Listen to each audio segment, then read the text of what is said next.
Дэлхийн номер 1 брэнд болох Optimum Nutrition-ийн орг амино BCA-гийн албан ёсны борлуулагч Energy Shop.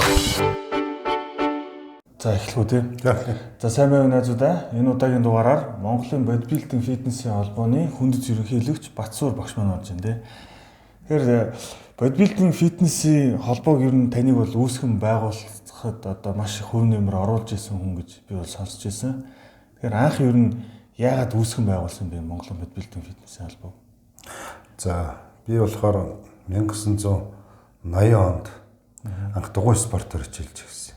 Дугуй спортоор хичээлээд одоо налахад шүү дээ дугуй спортоор хичээлээд тэгээд дараа нь дугуйгаараа одоо 2-3 жил яваад улсын аврагчдын урал тэмцээнд орох гэж яваад одоо төмөр очиргээд Монголын одоо 1 номерын дугуйч миний найз битээр одоо улсын аврагын тэмцээнд орох гэж явж байгаа замдаа машинд аварт ороод тэгээд хөлөө би нэлийн хүнд гэмтээсэн. Өвдгөндөө том гэмтэл аваад шөрмсөндөө. Тэгээд дугуйгаараа явах гэсэн чинь одоо нэг олигтой амжилт үзүүлж болдоггүй. Тэгэхээр н одоо сүлдээ ерөөсөө энэ бодибилдингийн спортыг сонирхоод ингээд энэнийг ер нь Монгол төгжүүлээ өөрөө хичээлж үзье гэж бодоод. Би тухайн үед одоо их туранхай тийм хүүхдээс байхгүй. Маш одоо 57 хэлтэй гэж одоо ойлгомжтой. Одоо би 98 9 хэлтэй юм шүү дээ. Тэгээд бодибилдингийн спортоор хичээлэхээр хаанаас яаж эхлэхээ мэддэггүй.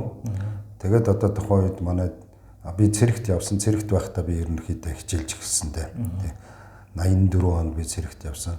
Тэрнээс өмнө бол би 83 оноос өмнө эхлээд хуваараа хичээлээд эхэлсэн. Энд тэндээс материалууд олж цуглуулад тэр нь ямар материал байх вэ гэхээр Оросын Кепс спорт гэж, Оросын советский спорт гэж сонин гардаг байлаа. Тэрийг олж уншдаг байлаа. Дандаа орчуулж өөрөө словардал орчуулаад тэгээ манай нэг дүү Чехд бас тухайн үед бас сурж амьдарч ирсэн. Тэгээ түүнээс материалууд нааш нь явуулаач гэдэг.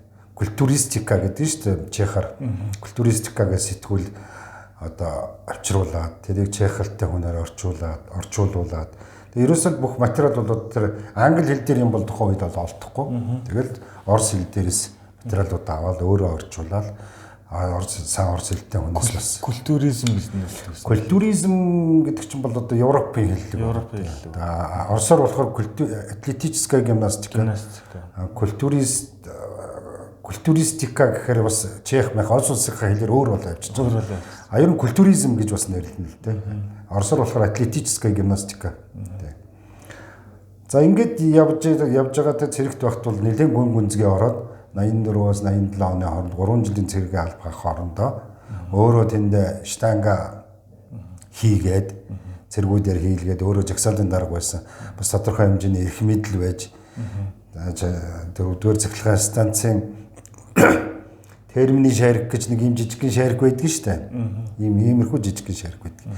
Тэрийг хог дээрээс нь хулгайлж байгаа юм даа баг. Зэргүүдэр хулгаагаар олон удаа хэрэглээд хэлбэр дүрсээ алдчихсан юуны термины шарикийг хогон дээр хайчдаг байсан. Бодвол тэр хойд одоо хогонд өгдөг байсан юм яадаг байсан. Тэрийг нийлүүлээд ингэж гагнуулад тэгээ штанг хийн, гантил хийн, тэгээ өрөөгөө тогтчуулаад тухайн үед шүү дээ 85 84 5 оны үед. Тэгээ нөгөө ширээн дээр ингээд ийм зузаан шил тавиад тэрнийхээ доотлол 70 хэдэн оны үеийн одоо дэлхийн одоо сор болж исэн бодибилдерүүдийн зургийг тавь Фрэнк Сэн, Стив Ривз, Сержио Лева гэл одоо тэгэл тухайн үеийн Шварценеггер тийм ээ ингээд бүгднгийнхэн зургийг тавиал. Тэгэл сэтгүүлүүдэд энд хураагаа тавьчихсан. Хөөрхөн байгаа үстэй. Тэгээд сэтгүүл дээр нөгөө словараа гаргаж ирж байгаа нөгөөдгөө орчуулаад өөрөө хийгээл тийм ээ. Тэгэл яг хав жагсаалын дарга байсан. Би зэргүүдээ өглөө болгон өвлийн хүйтэн ч гэсэн би дандаа мактаг болигддаг байсан байхгүй. Тэгэл турникэн дээр юм хийлгэн. Тэгээ нөгөө манай жагсаалын дарга өрөө чинь цаанаа нэг юм хатаалгын өрөө гэж нэг өрөө байдаг байсан. Хувц хатаадаг. Тэр өрөөндөө жижигхэн тийм юу хийцэн. Бодиг өрөө болгочихсон жижигхэн. Тэгж л анх эхэлж ирсэн. Тэгээ дараа нь цэргээс халагдж ирээд би чинь тухайн үед тэгсэн чинь нөгөө социализм шүү дээ 84 85 6 он гэдэг чинь тийм үстэй. Тэгээд 5 дугаар армийн нууц гэж үйдэг юм. Армийн нууцын одоо тагнуулын ажилтан гэдэг нэг Ахмад Одоо тэр хүн маань намайг одоо хориг амьд байдаг амьд байдаг юм уу мэдээгүй. Тэгээ орж ирээд миний бүх юмнуудыг хурааж аваад хөрөнгөтний үзэл сурталыг тийм ээ Америкийн тэр тусмаа империалистууд Америкуудын үзэл сурталыг Монголын ардын айрамд нэвтрүүлэх гэж байгаа. Энэ бол хизээч байж болсгүй зүйл гэдэг. Миний бүх сэтгүүлүүдийг хурааж аваад гарын авлагуудыг маань хурааж аваад ингээд батальон захирагч бүх батальоныг нэгтгэж жагаад намайг батальон цэргийн өмнө одоо айгуу том донгодж ирсэн байхгүй. Энэ цэрэг одоо энэ батальоныг түүхэнд байхгүйгээр бузралж байгаа зэрэг. Яагаад гэвэл энэ Америкийн энэ муухай үзэл сурталыг Монголын ардын айрамд нэвтрүүлэх гэж байгаа зэрэг. Ингээ миний бүх юмыг хураагаад авч ирсэн юм. Одоо тухайн үед тэгжсэн хүмүүс одоо эргээ санддаг юм уу? Одоо баг амьд байхгүй хаа орох юм. Би одоо үдий настай байж байгаа юм чи тийм үстэй. Ийм юм болж ирсэн. Тэгээд шантрахгүй явсарга дараа нь цэргээсээ халагдж ирээд 87 онд халагдж ирээд богоод ерөөсөл бодибилдингээр хичээлдэг хүн байна уу гэд хайгаа явсан ерөөсөө байдгүй, олддоггүй. Хүндийг өргөлтийн заалаар нэг очих юм да. Өөр яах вэ? Хүндийг өргөлтийн шигшээ багийн дасгалжуулагч ганц багш гэж байсан. Тэрнтэй уулзч үзлээ. Бадамжуугээ талигач багш одоо шигшээ багийн туслах дасгалжуулагч байсан юм. Тэрнтэй уулзаагүй нэг ийм спортыг би хөгжүүлэх гэсэн нэг хийдэг хүн байна уу гэсэн. Надад яг энэ шинжлэх ухааных нь үндсэлтэйгээр яг өөрөө ингэж хийгээд явдаг хүн олддоггүй. Нэг Чехийн зургийг оллоо. Монгол Чехийн хамтарсан нэг үйлдвэр байдаг гэсэн 5 шард байсан. Тэгээ яг юуны үйлдвэр байл би одоо сайн санахгүй байна. Тэр хүнийг би хайсаа гомон дуур үйс тийм ээ. Хайсаар угаад олж очиод нэг Чех гэсэн. Ашгүй нөгөө Чех маань угаасаа Чехч орсоор ярьдаг юм чинь. Хоёул орсоор яриад. Тэгээд надад тэгсэн чинь тэр Чех маань Чехийн улсын аваргын тэмцээнээс бүр медаль энэ төр авч ирсэн юм. Нэлээд өндөр зэрэглэлийн тамирчин. Тэгээд тухайн үедээ хийж исэн болчихсон. Тэрнээс би нэг жоохон хэл амын сугалж юм асуулаа. Тэгсэн миний одоо бас судалж ирсэн тухайн үед судалж ирсэн, орчуулж ирсэн, уншиж ирсэн юмтай ер нь таарж шүү. Ерөнхий юм онол нь бол. Тэгээд ингээд тэр хүнийг олоод дараа нь ингээд одоо бөшөө сонирхдаг хүмүүс ямар хүмүүс вэ гэж би хайгаал яваад байгаа шүү дээ. Тэгээд одоо штангийн цолмон гэдэг нэг залуу байсан. Их мундаг шахдаг. Хөндийг өргөлтийн мастер залуу л да. Тэрийг би хайж оллоо. Тэгсэн чинь нөгөөх маань зөвхөн хэвтэй шахалтал хийдэг. Зөвхөн хэвтэй шахалтал. Тухайн үед 175 шахдаг хүн Монголд байдаг байсан байхгүй юу? Амар шахдаг. Тэгээ жин нь бол нэг 70 хэдэн хэлдэг шүү дээ. Тэр чинь ямар ч цамц мамцгүй шахаж байгаа шүү дээ. Тэрийгээ олоод тэр маань шахахыг л мэднэ. Өөр юм одоо мэдэхгүй юм чи яах вэ тийм үстэй. Тэгээд ингээд хэсэг хүмүүсийг цуглууллаа. Гэмтлийн эмч зоргоогоо залууг олж оллоо. Тэр сонирхдаг юм байна. Жаргал сайхан гэдэг нэг бас нэг цэргийн хүн байсан. Тэрийг ус олоод ингээд хүмүүсийг би сонирхдаг гэсэн хүмүүсийг бүгдийг би одоо цуглуулж байгаа байхгүй тийм ээ цуглуулж агаад яг бодит үний юмыг одоо ярихгүй бол одоо эн чинь түүх балар ерөнхийдөө сүулдэ яадаг үлээ түүх чинь тийм үстэй тэгээд өөрчлөгдөн хүн өөрчилдөг байхгүй тэр чинь бас тийм үстэй. Тэгээд цуглуулад хурал хийлээ. Ингээд холбоогоо аль бие усаар байгууллаа 90 онд тийм ээ. Манай клуб болохоор 1988 онд байгуулагдсан байдгийг. Хөдөлмөр нийгэмлэгэд одоогийн байгаа авраг биеийн тамирын дээд сургуулийн заална. Хөндийг өргөлтийн олон улсын хэмжээний мастер Болд Баяр гэдэг нэг мундаг тамирчин байсан шүү дээ. Москвагийн байсан гэж одоо байгаа л да. Москвагийн олимпиадад оролцож ирсэн юм тамирчин байхгүй. Тэгээ Болд Баяр ахыг олон улсын хэмжээний мастер Болд Баяр ахтайгаа нийлээд хоёулаа Тайхар гэдэг клубыг 88 онд байгуулсан. Хөндийг өргөлт бодибилдингийн Тайхар клуб гэж. Тэрийг анх нэрийг өгөх гээд хоёулаа бас Арнолд гэж нэг нэр өгж үзээд. Гэхдээ ер нь арай бас тийм юм байна. Хүний нэрийг Монгол нэрээ өгье гэдэг. Тэгээд Тайхар гэдэг. Тайхар гэдэг нэрийг өгөхдөө яг бэлэгдлийн бодсон юм. Одоо Тайхар чулуучин бол бас хүч чадалтай их холбогдолтой бэлэгдэлтэй шүү дээ тийм үстэй. Одоо эртээр үед нэг актер могоо гарч ирээд бүх бэлэгт гэж нэг том бүх хүчтэй барьтай залуу гаргаж тэр чулуугийн дээрээс нь дарж хайсан барьсан гэдэг энэ домог байгаа шүү 2-3 янзын домог байдаг. Тэгээд Тайхар клуб маань 1988 онд Хөндийг өргөлт бодибилдингийн гэдэг хуучнаар хөдөлмөр нийгэмлэгийн байранд. Одоогийн авраг дээд сургууль. Тэд бол энэ клуб л нээсэн биз дээ. Клуб нээсэн. Тэр нь бас хөөхөн хажуудаа юутай ойдлын цех мэхтэй өөрийгөө санхүүжүүлэх Болд Баяр өгчдөр ийдсэн. Хүний хүүгээд одоо Монгол сахины захирал байсан.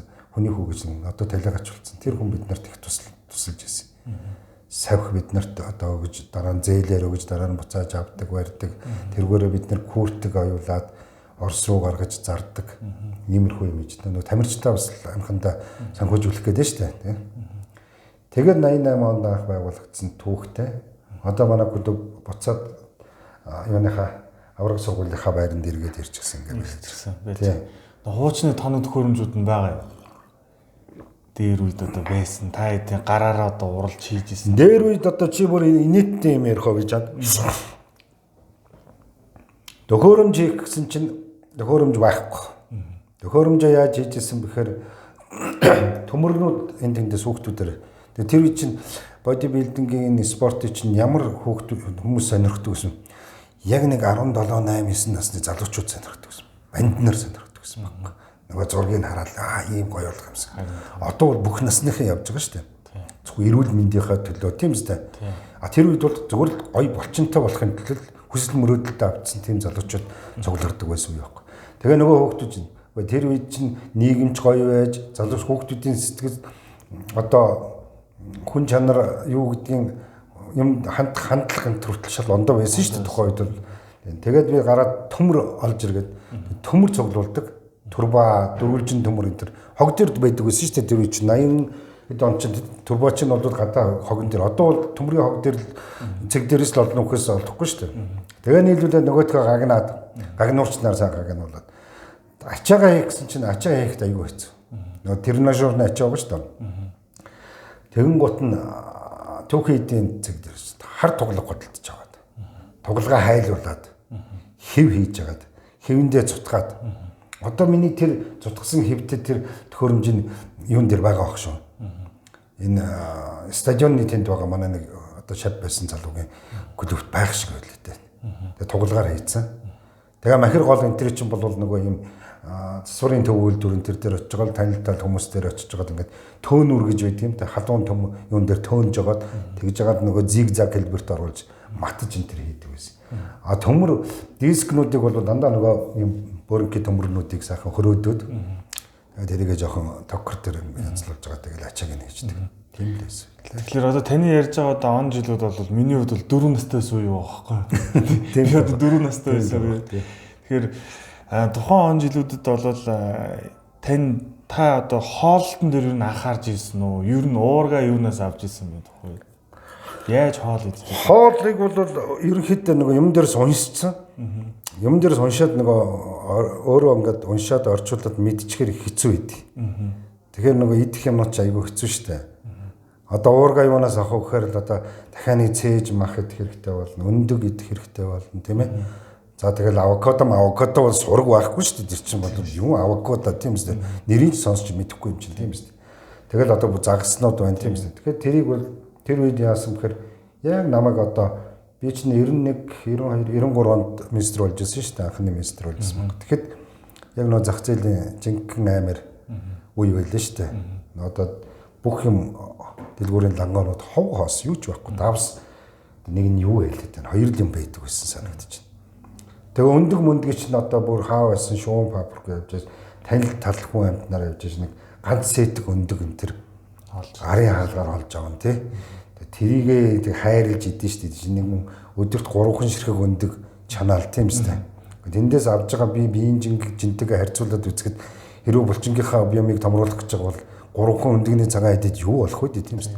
Тэгээд яг үндэ нэг одоо булчин тамирчин хүнд одоо биеийн жингийн 1 кг 2 г буюу түүнээс дээш уураг ногдох хэрэгтэй гэдгээ мэдээдээд байдаг мөртлөө олдохгүй юм чи яах юм. Олдсон ч мөнгө нь байхгүй. Мөнгө нь байхаар нөгөөдг нь олдохгүй. Ийм л зовлон байсан байхгүй. Тэгээ яг загсыг бол харин би хүн амтнаас яваад бариад ирдэг нэг тийм одоо манай нэг шав байт юм да Бацаахан гэдэг тэрний аав нь их мундаг загсч юмс. Тэр надад авчиж би мөнгөөр нь хөдөлтөж аавна.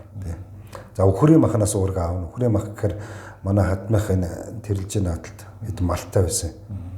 Тэгээд тэр нэг өхөр гаргахаар өхрөө ерөөсөл шууд ягаад эвдэл бүх өөхнүүдийн гадар өөхнүүдийн аваад машиндаал өөхн тос гаргаад тэрийгээ бас энэ меркури дээр авчир зарна штэ өөхн тосоо. Тэгээ хар мах зөвхөн өөхрийн өөхгүй хар маха одоо чанд юм уу жигэнд юм уу тийм үстэй тийм байдлаар ингээд Уургийг бол ерөөсөө 3 юмнаас одоо дахиад бол олдохгүй шүү дээ. Дахиад олдохоор ер нь амар хатуу. Чанаад зөөлөрдгүү тийм дахиад байсан шүү дээ. Тэр олдохгүй. Картын барааны системтэй байсан үе юм чинь тийм шүү дээ. Ядж хахад яг намайг одоо яг тамирчин байх үед яг картын барааны системтэй байсан шүү дээ. 91 2 3 айл болгон юу гэдэг нэг айлд нэг шил арих чи ер нь сонсч байсан биз дээ тийм хэдэн килограмм махч үлээ тэрийг ойчрлонд бөө юм болно алалцсан зодтолтон тийм үстэй бөө юм болж ингэдэг байсан юм байсан. Тэгээ энэ хэцүү цаг үед ч гэсэн та бол ерөөсөө хаяхгүй үзээлсэн шүү дээ. Үнэхээр одоо хобби байсан юм дээ. Одоо яг л хобби л байхгүй юу. Тэгэхээр одоо нөгөө холбоогоо ер нь та яг хизээ яаж үүсгэсэн юм бол Монголын бодибилдинг фитнесийн одоо анхны ууган холбооч гэж нэрлэдэг. Тэгээд би одоо түрүү ярьлаа шүү дээ. Би цэрэгт байж байхдаа ингээд хийгээд судлаад ингээд яваад цэргээс салгаж ирээд за энийг ер нь яг хийдэг яг системтэй хийж байгаа юм байна уу гэд эрэлд гарлаа шүү дээ. Эрэлд гараад тэгээд дараа нь хүмүүсийг цуглуулад энийг ер нь Монгол улсад хөгжүүлье. Энийг ийм гоё спорт байдаг юм аа. Энийг ингэж Монголд бол одоо үнэндээ хамаагүй хоцрогдсон байна. Он цагийн хувьд тийм үстэй. Тий. Оросууд хүртэл тухайн үед бол подвалны байсан шүү дээ. Бас л 20-т байсан шүү. Социалист юм тий. Подвалд байсан байхгүй. Тэгээ энийг гаргаж ирье гэдэг. Тэгээ ингээд хэсэг бүлэг нөхдүүдийгээ цуглуулад урайлаад ингээд анхны улсын авраг шалгуулах тэмцээн 91 онд болоо тэрэндээ би өөрөө тамирчтай бас бэлдээд өөрөө бас оролцоод ингээд түүх бол ингэж 90 оноос эхэлсэн байхгүй юу. А клубээ бол 88 онд байгуулчаад одоо тэр Болдоёр ах битээр байгуулчаад ингээд явжсэн. Клубын системээр явжсэн үед. Ер нь бодибилдинг Монголын бодибилдинг фитнесийн холбоог яг үүсгэж байгуулахдаа ер нь цаа зорилгоо та юу гэж тодорхойлжсэн байдаг вэ? Ер нь цаа зорилго нь юу байсан бэ? Хамгийн одоо эцсийн зорилго ч яг тухайн үед мөрөдөлч гэдэг юм уу тийм. Тухайн үед миний зорилго бол өөрөө залуу байсан. Яг спорт чиглэлээр нь Монголд гоё болгоё л гэж бодож ирсэн болохоос биш. Одоо бол яг нийтийн хэрэгцээ болсон шүү дээ. Айгуу гоё тийм үст ингээд. Одоо ингээд харахад би өөрөө бас дотроо айгуу урамтай байдаг байхгүй. Ягаад гэвэл энэ хөгжүүлсэн спорт маань ингэж голон цаар хүрээтэй ийм олон гоё клубүүд тийм үст ингээд үүсгэн байгуулдаг гэсэн хүмүүсийн зүгээр л хэрэглээ болсон шүү дээ. Одоо октод залуучууд тухайн үед бол би чамд хэллээ шүү дээ. Зөвхөн подросткууд буюу өсвөр насны залуучууд сонирхож хийдэг байсан бол одоо бол бүх насны хүмүүс зөвхөн эрүүл мэндэ бодож тийм үстэй. Эрүүл аж төрхийн тулд тийм ээ. Бие галбараа гоё харагдуулахын тулд ингэж хийж байгаа байхгүй. Тэгэхээр энэ бол одоо ер нь спортууд дотроос бол Монгол хамгийн их олныг хамарсан спортын төрөл гэвэл ялчгүй одоо энэ фитнес байгаа байх шүү. Бодибилдинг фитнес. Бодибилдинг гэдэг маань өөрөө фитнес гэдэг маань бодибилдинг.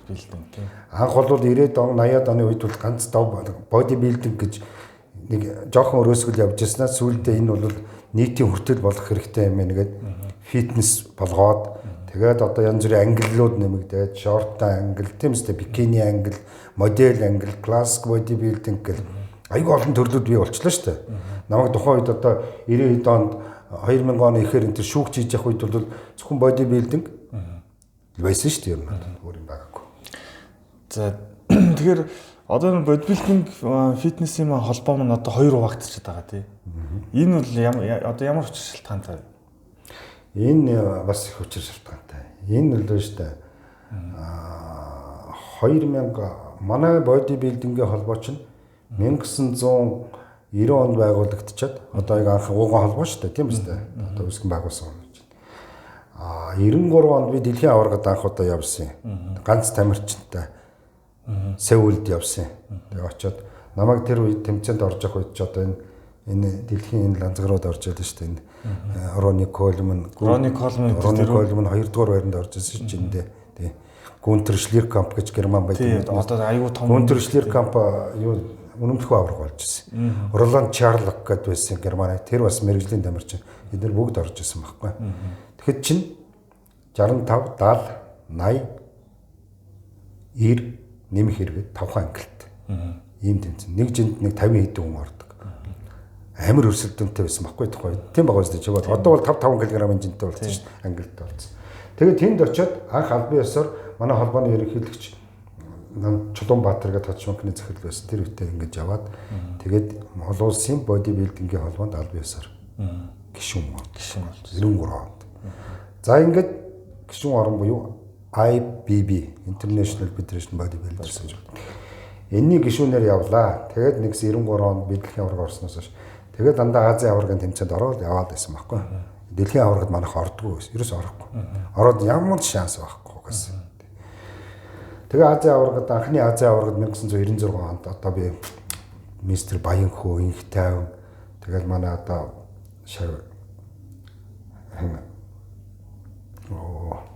Төвшин Баяр ингээд дөрвөн тамирч аваад би явсан байхгүй. Ариун болт гэдэг. Энтгэгэр анхны Азийн аварга. Тэгээ тэрнээс хойш ингээд Азийн аваргад яваад ингээд 2008 оны хүртэл 2008 онд Зүүн Азийн аварга шалралт тэмцээн Монголд анх удаага зохион байгуулагдсан шүү дээ. Тэгэхээр тухайн үед мистер Инхтайм ерөнхий нарийн бичгийн дөрвсөн. За энэ үеэс эхлээл 2009 онд энэ дээр IBB дотроо ингээд зөрчилдөөнтэй болоод байсан. Зөрчилдөөнтэй болоод дотроо. Одоо WBPAP-ийг толгойлж байгаа Полчува гэж юм байна. Тэ. Энэ хүний одоо IBB-гийн дэлхийн холбоонд ороо болохоор Азийнх нь болохоор ABBAP гэж байгаа шүү дээ. Asian Bodybuilders Federation. Энд манай харьяалагдаад ингээл тэмцээнд ороод явдаг байхгүй. Тэгтэл яасан бэ гэсэн чинь дээр хоёр толгой хоорондоо муудалцаад асуудал одоо янз бүрийн ашиг сонирхтын зөрчлүүд гарч ирсэн юм шиг байна. Тэрийг бол би одоо шууд яг тэрэн зөв энэ зөв гэж хэлэхэд одоо надад бол бас хэцүү. Энэ спортын арбитрийн шүүх гэнтэр гэж янз бүрийн байгаа шүү дээ. Тийм үү олонс. Тэгээ бид нар хуучин Азийн ABBAP буюу Азийн бодибилдинг холбоогоо дагаад үлдсэн. Тэгэнгүүт нөгөө IBB маань болохоор хуучин дэлхийн холбоо маань байна шүү дээ. Тэр маань шинээр AFBAP гэдэг. Нэг үсгнүүд жоохон зөрж байгаа хойно ордоо ороод тэгээ шинээр холбоо байгуулсан. Тэгэнгүүт манай хуучин Азийн холбоо маань болохоор бид нар хуучин Азийн холбоогоо дагаад явж ирсэн шүү дээ. Тийм үү? Бүх гишүүн орнууд нь нөгөө Полчувагаа дагаад үлдчихгүй. Тэгэнгүүт шинээр WBPAP гэдэг. Дэлхийн бодибилдинг фитнесийн холбоо гэдэг байгуулсан. За ийм л учиртай. Ингээ хоёр.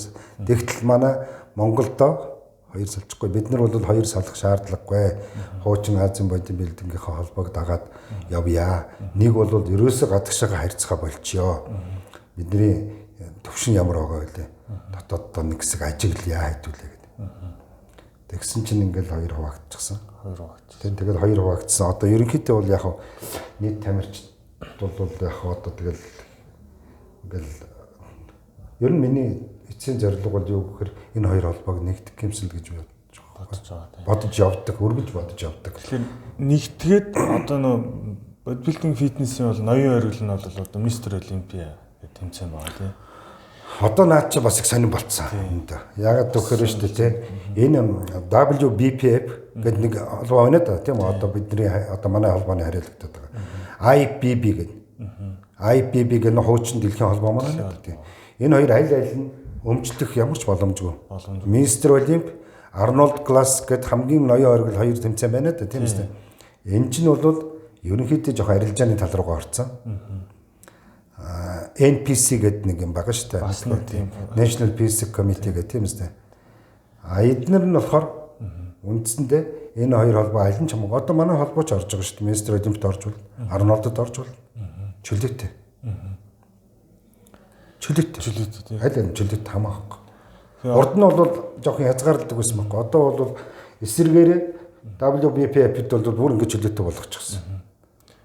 Тэгэхээр миний бол нэг бодож байгаа ганц нэг зүйл бол би бас ингэж боддог байхгүй. За Монгол залуучуудын хин нэг нь заавал одоо мистер Олимп тэмцээн одоо том байр маяр эзлэн гэхээс илүү ядаж тэр нэг тайзан дээр нэг одоо Монгол ген гараад зогсчихосоо гэсэн бас бодол байдаг байхгүй. Хин нэгэн очиод нэг зогсоод хин нэгэн одоо Монголыг төлөөлөд нэг очичосоо гэсэн бодол байдаг байхгүй.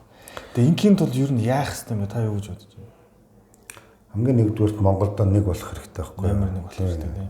Хоорондоо нэг холбоо нэг болох хэрэгтэй. Холбоо нэг болох хэрэгтэй шүү дээ. Юугаа хийх үү тийм үстэй нэг зөвхөн монголчууд энэ олон холбоогоор юугаа хийдیں тийм үстэй. Төшөө цаана бас ганц нэг холбоо байгаа л баг гэж би сонсоод байгаа юм тийм. Яг энэ чиглэлээ шүү. Бас тийм байгаа. Хойшоо хоёр холбоо байгаа. Яг жигд үйл ажиллагаа явуулдаг нь ямар байдгийг гэхээс. Тэгэхээр бол энэ хоёр холбоо бол нэгдэл цаашаага энэ тамирчдын эрх ашиг шүү дээ тийм үстэй энэ чинь тий. Тэгээд эндээс нэг улсын аврагтай нэг Монголын министртэй. Тэгэхээр хоёр одоо Монголын министр яваал хоёр министр төрөөлж жилдийн байж хэрэггүй шүү дээ тийм үстэй. Тэгэл одоо IPB-ийнхаа тэмцээнд ордог юм байгаас WBPF-тэй орвол ордог юм байгаас. Үнэхээр чансаагаа шалгаад энэ Европын тамирчидтай өрсөлдөе гэж байгаа юм. Тэгээд IPB-ийнхаа тэмцээнд ороод явна гэсэн тийм үстэй. Нээлттэй шүү дээ. Ер нь бол ганцхан Монголдоо юм хоёр байж болохгүй л гэж би боддог. Министр олимпийн тухайд гэх юм бол Министр олимпиад манай тамирчид орж л байгаа шүү дээ. Аматёрт нь орж байгаа шүү дээ. Сонирхолтой ангилж нь орж л байгаа. Тэгээд мэрэгжлийнхэд нь би бол эсрэг байр суурьтай. Эсрэг байр суурь.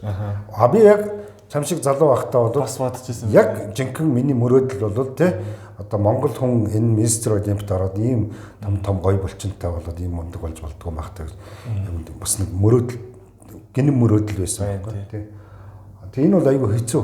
Яг нэгдүгürt хоёрдугаар допинг чөлөөтэй шүү дээ. Чөлөөтэй шүү дээ. Мэргэжлийнхэд бол чөлөөтэй шүү дээ. Миний одоо санаж байгаагаар 80 хэд он байна. Би нэг сайн санддаг юм. Би бол энэ Мистер Олимпик алгасгүй юуг нь бичлэгийг үздэг байсан юм байхгүй. Тэг нэг удаа авч үзсэн. Харин тэгсэн. Бүгд ташраар авсан. Ташраар авсан байхгүй. Тэгээ одоо миний харамсаж байгаа одоо би Германы Франк Хилибранд гэдэг айгүй гоё мундаг тамирчин байсан. Яг миний надтай ч зүг залуу л да. Тэгээ одоо ингээд нэлээд хэдэн жилийн өмнө нас орчлаа. Тэгэл ихэнх нь Насир Самбати, Майк Матараца тийм үстэй. Тэгэл Майк Мюнцер, Андрес Мюнцер, Рэй Мюнцер, Момо Биназиза гэдэг би одоо ингээд дурдах юм бол бараг бүгдийг хэлж чадна. Ямар олон Рич Пиано хамгийн сүүл тийм үстэй. Рич Пиано 26-т Даллас Макравер тийм үстэй. Ингээ бодохоор бүгд зүрхний шигдээсээр нас орж. Ерөөсөө ямар шалтгаанаар нас барсан гэхээр heart attack гэж гарч ирж байгаа шүү дээ. Дандаа тийм байгаа шүү дээ. Чи уншиж байгаа шүү дээ. Энэ бол уншиж байгаа. Зүрхний шигдээс. Бидний би бичлэг хийсэн байхгүй. Рич Пианогийн хөл, Даллас Макравер хоёрын хөл болохоор тэгээд задлан шинжилгээ хийсэн байгаа. Тэгээд доторх эрхтнүүд нь бол бүгдээрээ томорцсон. Жирийн хүнийхээс 2 дахин том болчихсон. Тэгээд одоо зүрх судасны системд бол тэр чигээр одоо атеросклероз болсон. Тэгэл ийм л хүмүүс байгаа даа. Цус нөтгөрч гсэн. Тийм үстэй. Тийм. Тэгэхээр мэрэгжлийн бодибилдинг гэдэг зүйл рүү бол одоо Монгол улс бол яваад л дэмий юм байна л гэж. Би бол хэрэггүй гэж бодож байна. Ерөөсөө хэрэггүй гэж бодож байна. Би анх 2001 онд одоо энэ Полчо гэж хүнийг өөрж авчирчаад Монголд өөрж авчирчаад энэ ч одоо биднийг харахад бол тэр зөвхөн бурхан шиг хүн байлаа шүү дээ тухайн үедээ. Тэр дээр л байж идэг гэсэн. Тэгээд би 2001 онд би зөвхөн Монголд өөрж авчираад бид нар ингээд бас нэг юм зөвлөгөө бас нэг лекц уншуулад ингээд яасан байхгүй ойр танилцахгүй да. Тэгсэн чинь би Дориан Яц ингээд энэ хэдийг ярьдаг байхгүй. Тэгсэн чинь манайд гэж хэрэггүй шалт юм гээд би тэг гайхгүй. Энэ хүн чи өөрөө Мистер Олимпийн дэвжин дээр гараад шагналыг гардуулж ирсэн гэж яагаар юм бэ юм бол гэл. Тэгсэн чинь бүгд дээр тариа байхгүй надад чинь. Шал хэрэг байхгүй. Дандаа хотлаа штэ надад бол чинь.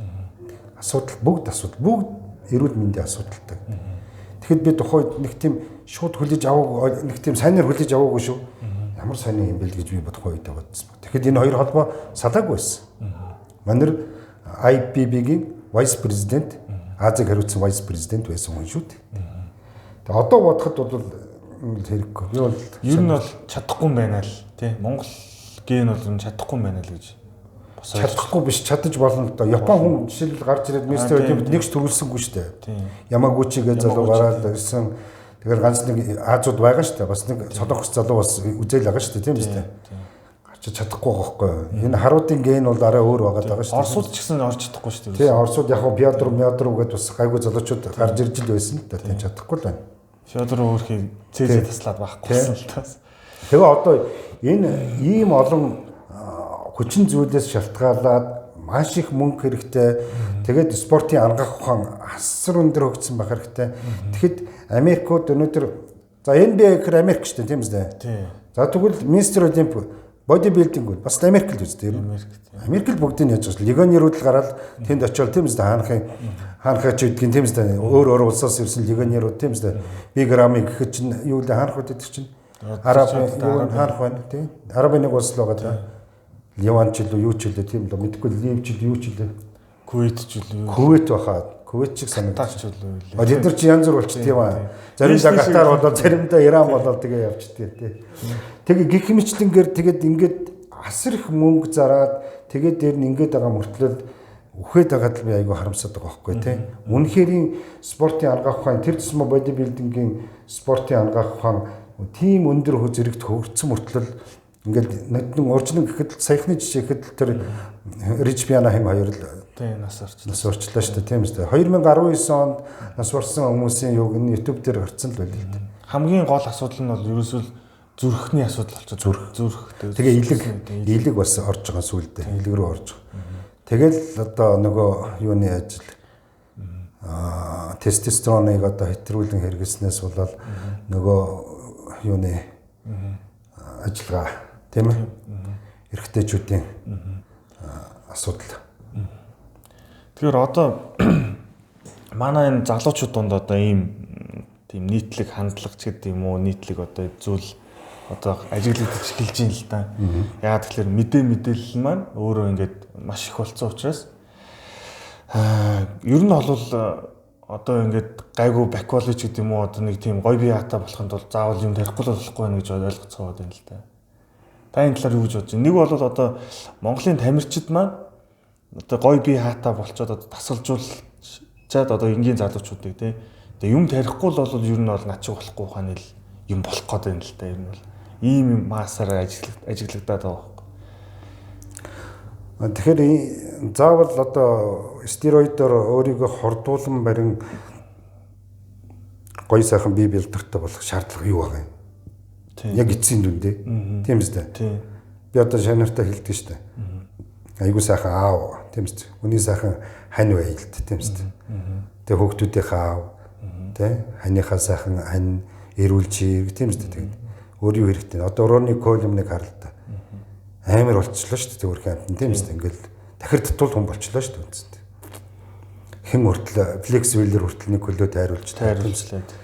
Яг нариндаа ярил энэ бол нөгөө юмны л улбаа явж байгаа шүү тийм үстэй. Цус бөглөрөл энэ төр явагдал тийм үстэй.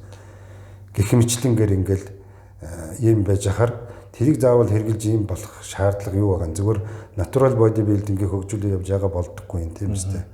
А яг тэр зөвшөөрөгдсөн юмнууд байж шүү дээ. Уургнууд байж, янз бүрийн амино, креатин тэгээ бүх одоо алдсан энергийг нөхдөг зөвшөөрөгдсөн юмнууд байж байгаа шүү дээ тийм үстэй. Тэрийг хэрэглээл сайхан бодибилдинг ч гоё спорт шүү дээ. Тэр чинь тийм үстэй юм чинь.